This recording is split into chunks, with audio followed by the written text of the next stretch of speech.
उत्तराखंड के खामोश जंगलों के बीच कब्जे का काला खेल अवैध मजार पर नोटिस ने पूरा तंत्र हिला दिया। देवभूमि की जमीन कौन खा गया और व्यवस्था किसके इशारे पर सोई रही। 15 दिन का नोटिस और देवभूमि में अतिक्रमण के काले खेल की परतें खुलने लगी। 2 नाली से 45 नाली, 5 बीघा से 64 एकड़। आखिर किस अदृश्य ताकत के सहारे सालों तक सरकारी जमीन पर मजहबी साम्राज्य खड़ा होता रहा। अवैध कब्रिस्तान नहीं चलेगा, नहीं चलेगा, नहीं चलेगा। अवैध मस्जिद नहीं चलेगी, नहीं चलेगी, नहीं चलेगी। अवैध मदरसे नहीं चलेंगे, नहीं चलेंगे, नहीं चलेंगे। पहाड़ों की हवाओं में इन दिनों अजीब सी बेचैनी तैर रही है।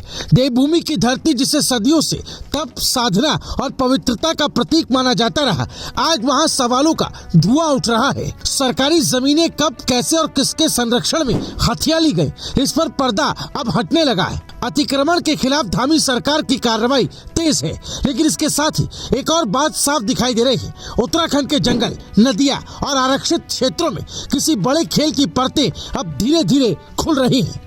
और इसी तूफान के केंद्र में है राजाजी टाइगर रिजर्व, और जहां एक मजार पर नोटिस चस्पा होने से धुआं इतना उठा कि पूरे प्रदेश में सवालों की आग फैल गई। सीएम धामी के निर्देश पर प्रदेश भर में अतिक्रमण के खिलाफ बड़ा अभियान चल रहा है। खास तौर पर अवैध धार्मिक संरचनाओं पर कड़ी कार्रवाई की जा रही है।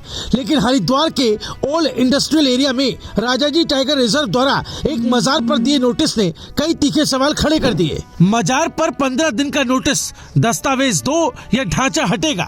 लेकिन मजार के खादिम सैफुद्दीन का दावा है कि हम परेशान किए जा रहे हैं। मजार अंग्रेजों के समय की पहले भी नोटिस का जवाब दिया था। अब यहीं से शुरू होती है शंकाओं की लड़ी। अगर मजार वाकई पुरानी है तो वैध कागज क्यों नहीं दिख रहे? अगर जंगल की जमीन है तो धार्मिक ढांचा कैसे खड़ा हो गया? विभाग को इसकी जानकारी पहले क्यों नहीं थी? क्या ये प्रशासनिक ढिलाई थी या किसी का संरक्षण? राजाजी प्रशासन का साफ कहना है भूमि आरक्षित वन क्षेत्र की है, धार्मिक संरचना गैर कानूनी है। जवाब न मिला तो बुलडोजर निश्चित है। तो फिर सच कौन बोल रहा है और सच छिपा कौन रहा है? ये अकेली घटना नहीं, उत्तराखंड में ये पैटर्न कैसे बन गया, आइए समझाते हैं। हरिद्वार में बहादुराबाद में 3 अवैध मजारें गिरी, भगवानपुर ब्लॉक में एक और।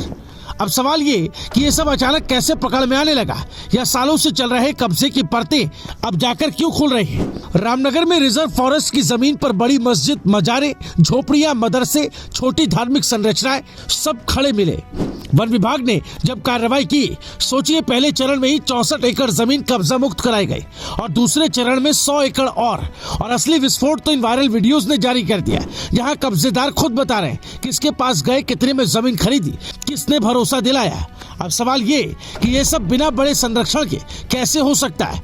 बाहरी राज्यों के लोगों को बसाने का खेल कौन चला रहा था? हाईकोर्ट में याचिकाओं का खर्च कौन उठा रहा था? तीसरा केस भोवाली का 45 नाली जंगल घोटाला। 1924 में सिर्फ 2 नाली 5 मुट्ठी जमीन मस्जिद के लिए लीज पर दी गई थी। आज परिसर 45 नाली पर फैला हुआ है। अब सवाल पूछिए खुद से, 2 नाली से 45 नाली का विस्तार किसने कराया? कब ये निर्माण हुए?